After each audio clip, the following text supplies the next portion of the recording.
Bonsoir à tous. Alors, vous l'avez certainement lu, le titre du message que Jésus a mis sur mon cœur pour ce soir, c'est « Qui est mon prochain ?» Et cette question, on peut la lire dans la Bible, c'est un docteur de la loi qui la pose à Jésus. Et on lit ça dans Luc, au chapitre 10, au verset 25 à 37. C'est un peu long, mais si on veut avoir tout le contexte, c'est important. Alors, je vais le lire avec vous. Un docteur de la loi se leva et dit à Jésus pour l'éprouver. « Maître, que dois-je faire pour hériter la vie éternelle ?» Jésus lui dit, « Qu'est-il écrit dans la loi?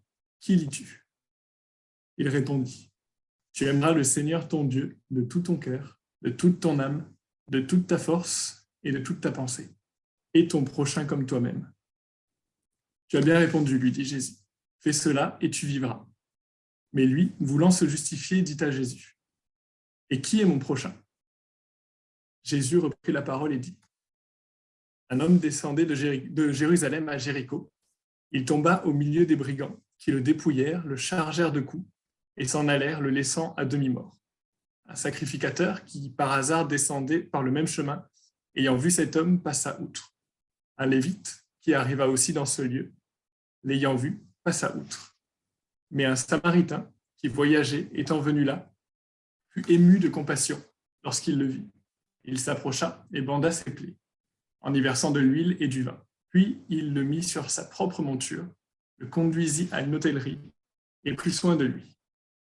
Le lendemain, il tira 2 deniers, les donna à l'hôte et dit « Aie soin de lui, et ce que tu dépenseras de plus, je te le donnerai à mon retour. » Lesquels de ces 3 te semble avoir été le prochain de celui qui était tombé au milieu des brigands?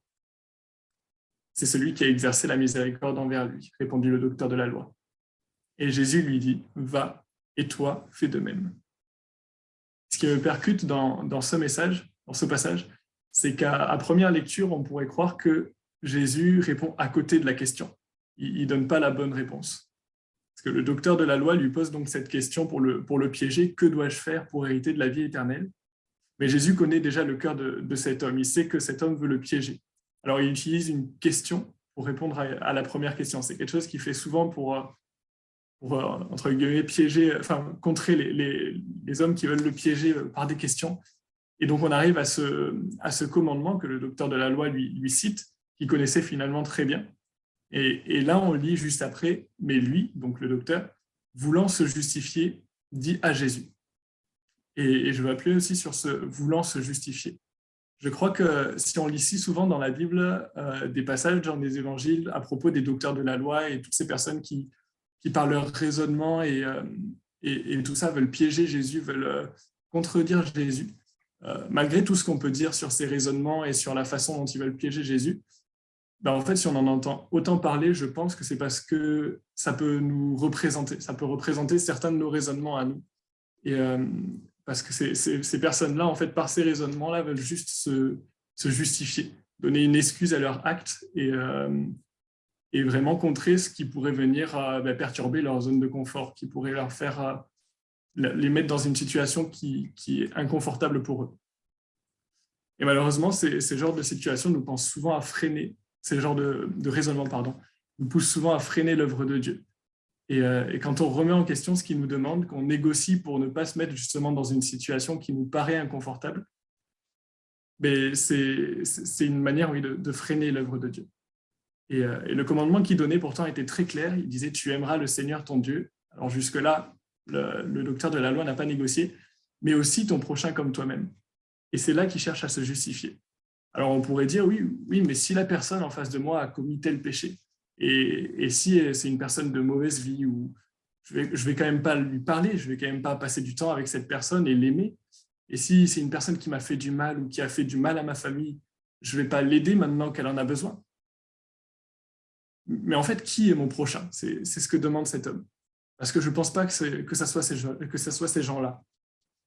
Et ça peut être des raisonnements qui nous passent par la tête, comme pour se justifier de ne pas avoir fait le bien quand on en a eu l'occasion, parce qu'on ne considérait pas la personne en face de nous comme son prochain. Et à ce sujet, la parole de Dieu est très claire. Et on peut lire dans Luc, au chapitre 6, les versets 31 à 37, « Ce que vous voulez que les hommes fassent pour vous, faites-le de même pour eux. Si vous aimez ceux qui vous aiment, quel gré vous en saura-t-on? Les pécheurs aussi aiment ceux qui les aiment. Si vous faites du bien à ceux qui vous font du bien, quel gré vous en saura-t-on? Les pécheurs aussi agissent de même. Et si vous prêtez à ceux de qui vous espérez recevoir, quel gré vous en saura-t-on? Les pécheurs aussi prêtent aux pécheurs afin de recevoir la pareille.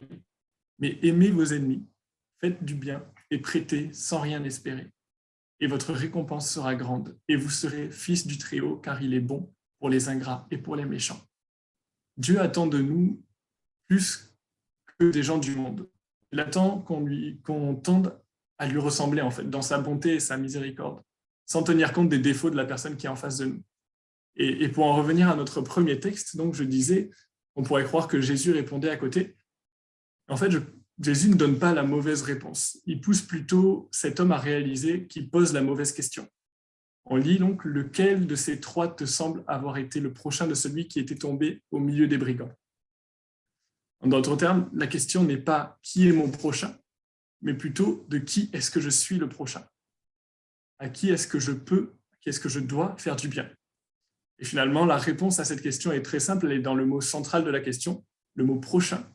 On le trouve en grec, ça se dit pleision, et la définition qu'on peut trouver est « toute autre personne avec qui nous vivons ou que nous risquons de rencontrer ». En fait, on est simplement le prochain de ceux à qui on fait du bien.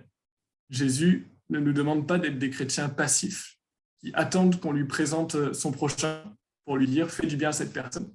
Il ne veut pas qu'on soit des chrétiens dans l'attente, en fait. Il veut qu'on soit des chrétiens actifs, qui soient là pour bénir et encourager chaque personne qu'il rencontre. Il nous demande vraiment d'être des acteurs des personnes qui font vraiment du bien aux autres. Peu importe la foi de cette personne, peu importe ses péchés, peu importe si cette personne m'a fait du mal, je suis vraiment amené, si Dieu l'a placé sur mon chemin, je suis amené à lui faire du bien et à lui apporter de la valeur. Et j'ai cette image en tête qu'on peut facilement imaginer dans une cour d'école, mais qui finalement peut arriver sous différentes formes et à tous les âges. C'est cet enfant à l'école qui est rejeté par tout le monde. Et dans la cour, il y a des groupes, partout des groupes d'amis. Tout le monde a des amis, sauf cet enfant. Peu importe la raison pour laquelle il est rejeté.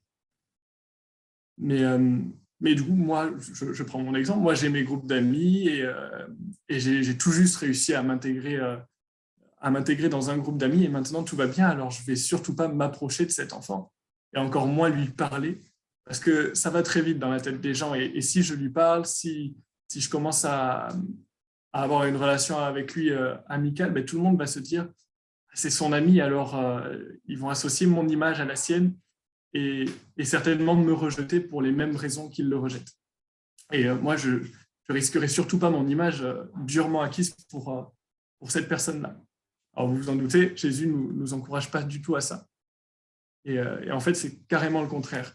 Alors, effectivement, quand on consacre du temps à une personne, qu'on côtoie une personne qui est rejetée, on a facilement tendance à associer les deux personnes qui se côtoient.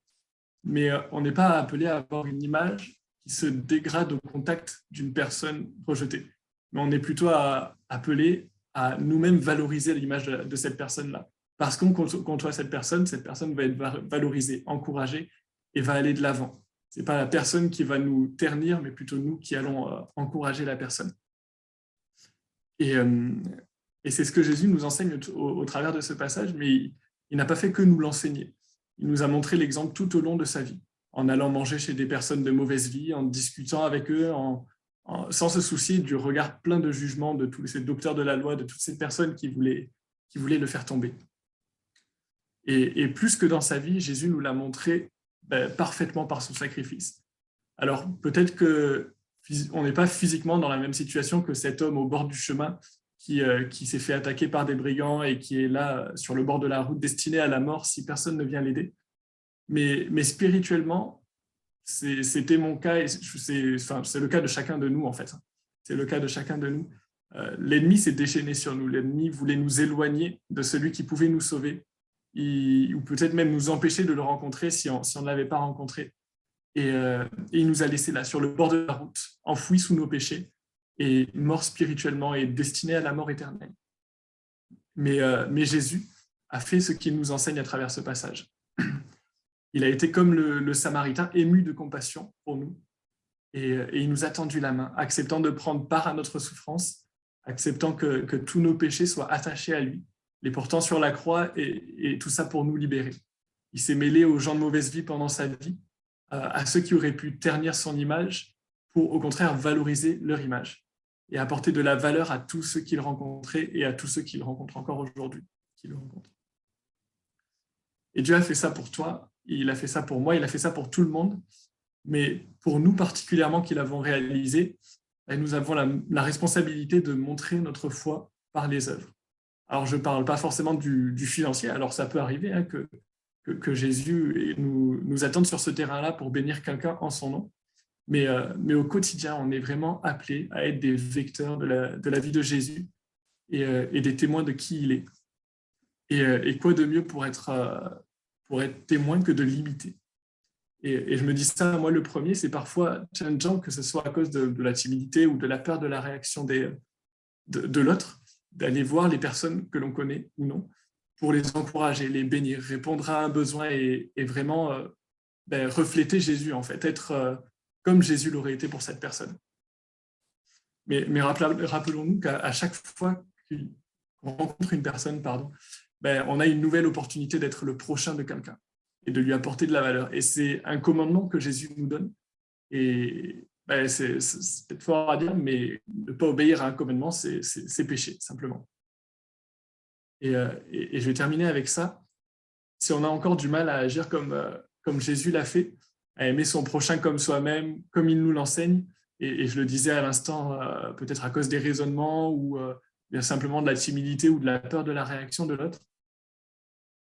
eh bien c'est aussi là que la première partie du commandement nous